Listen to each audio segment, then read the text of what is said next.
दिन 88,000 ऋषिगणों का दूसरे दिन का साप्ताहिक कार्यक्रम शुरू हुआ। ऋषिगणों ने हाथ जोड़ करके सूर्य महाराज से प्रार्थना किया कि महाराज, कल के सत्संग में आपने जो सत्यनारायण भगवान की पूजन के विधान के बारे में बताया है, उस विधान को सबसे पहले किसने किया और करके सफलता हासिल की, उस व्यक्ति विशेष के बारे में हम लोग जानकारी प्राप्त करना चाहते हैं। सूर्य महाराज कहते ऋषिगणों,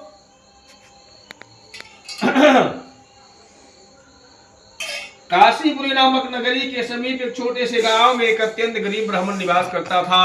वह गरीब ब्राह्मण सुबह से शाम तक भिक्षा मांग करके अपने घर परिवार के लोगों का भरण पोषण करते हुए जीवन यापन कर रहा था। ऐसा होते करते बहुत समय व्यतीत हो गया। ब्राह्मण का बुढ़ापा आ गया, लेकिन गरीबी ने साथ नहीं छोड़ा। उस गरीब ब्राह्मण के नियम आचरण पर संतुष्ट होकर के भगवान विष्णु जी को दया आई।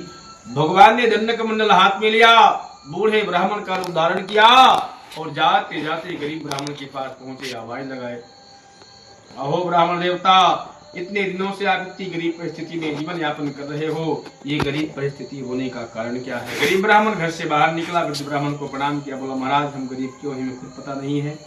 इन प्रकार से अपने बाल बच्चों का भरण पोषण करते हुए हम जीवन यापन कर रहे हैं, लेकिन मेरी गरीबी को दूर करने का यदि आप कोई उपाय जानते हो तो कृपा करके बतलाइए।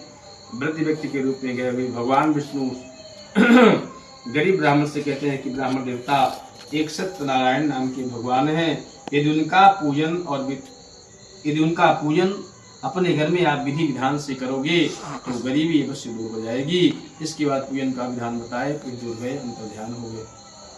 गरीब ब्राह्मण इसी बात पर रात में विचार करता रहा। सवेरा हुआ, स्नान ध्यान करके नित्य निमित्त होकर के जैसे ही झोली लेकर के द्वार पर खड़ा हुआ, भगवान सत्यनारायण का मन ही मन स्मरण किया कि हे प्रभु, आज आपके नाम का संकल्प लेकर के हम भिक्षा मांगने के लिए जा रहे हैं। आज में भिक्षा में जो कुछ भी अनाज या रुपये पैसे की प्राप्ति होगी, उसी से व्यवस्था करके अपने घर में हम आपका पूजन अवश्य करवाएंगे। ऐसा गरीब ब्राह्मण सच्चे दिल से संकल्प लिया और भिक्षा मांगने के लिए चल दिया। जैसे ही कुछ दूर पहुंचा, भगवान ने उसकी मति और गति दोनों बदल दिया। आज गरीब ब्राह्मण भिक्षा मांगने के लिए भगवत कृपा से जाते जाते एक ऐसे गांव में पहुंच गया जहां पर काफी साधन संपन्न लोग रहते थे।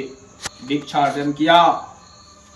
उस दिन उसे अन्य दिनों की अपेक्षा कई गुना ज्यादा रुपए पैसे की प्राप्ति हुई, अनाज की प्राप्ति हुई। बहुत खुश हुआ, अपने घर आया, अपने जाति बांधवों के लोगों को बुला करके भगवान की झांकी बनवाया, पूजन करवाया, सवाई मात्रा में भगवान को नैवेद्य अर्पण किया, भाव भरी भक्ति से भगवान की प्रार्थना करना शुरू किया। उस गरीब ब्राह्मण की भाव भरी भक्ति को देख करके भगवान प्रसन्न हो गए। उसी दिन से गरीब ब्राह्मण की गरीबी धीरे धीरे दूर होने लगी। लेकिन ब्राह्मण के मन में अभिमान नहीं आया। हर महीने की पूर्णिमा तिथि को अपने घर में हुआ भगवान सत्यनारायण का पूजन श्रद्धा भक्ति विश्वास के साथ में करवाता गया। एक दिन वही गरीब ब्राह्मण अपने गांव का सबसे बड़ा धनवान व्यक्ति बन गया और अपने घर में राजोपचार से भगवान का पूजन कर रहा था। उसी क्षेत्र में रहने वाला भील जाति का लकड़हारा जंगल से लकड़ी का गट्ठर काट करके बना करके उसे सर पर रख करके वापस अपने घर की ओर जा रहा था। जाते हुए लकड़हारे को रास्ते में प्यास लगी। प्यासा हुआ लकड़हारा उसी ब्राह्मण देवता के द्वार पर लकड़ी का गट्ठर पटक करके पानी पीने के लिए प्रवेश किया तो देखता क्या है कि ब्राह्मण देवता के घर आंगन में सत्यनारायण भगवान की सुंदर झांकी बनी हुई है। ऐसी व्यवस्था तो अपने जीवन में और पहली बार देखा था, इसलिए उसके मन में भगवान के प्रति प्रेम जागृत हो गया। चुपचाप हाथ जोड़ करके बैठा रहा वह।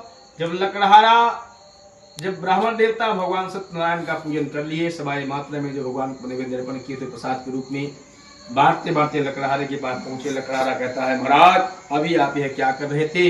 ये सब करने से क्या हो जाता है? लकड़हारे को ब्राह्मण देवता अपना पूरा बीता हुआ इतिहास सुना दिए। उसको सुन करके, उस घटनाक्रम को सुन करके वह खुश का प्रसाद लिया। राजा रानी को प्रणाम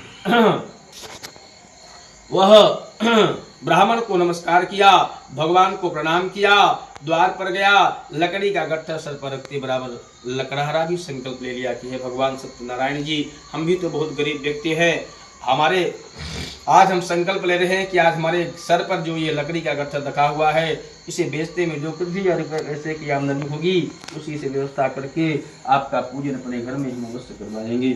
सच्चे दिल से संकल्प लेकर के लकड़हारा जैसे ही लकड़ी बेचने के लिए कुछ दूर आगे बढ़ा, भगवत कृपा से उस संत महात्माओं का तो ऐसा कहना है कि लकड़हारे की लकड़ी को भगवान सत्यनारायण जी के कृपा प्रसादी से चंदन की लकड़ी में बदल दिया गया।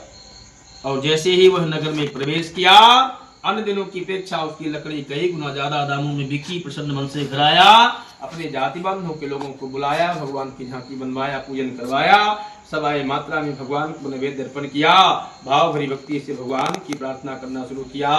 लकड़हारे की भाव भरी भक्ति को देख करके भगवान प्रसन्न हो गए। उसी दिन से लकड़हारे की भी गरीबी धीरे धीरे दूर होने लगी। लेकिन लकड़हारे के मन में भी अभिमान नहीं आया। हर महीने की पूर्णिमा तिथि को अपने घर में भगवान सत्यनारायण का पूजन करवाते करवाते करवाते करवाते लकड़हारा भी एक दिन अपने गांव का सर्वश्रेष्ठ धनवान व्यक्ति बन गया और भक्ति करते करते दिव्य गति को प्राप्त हो गया।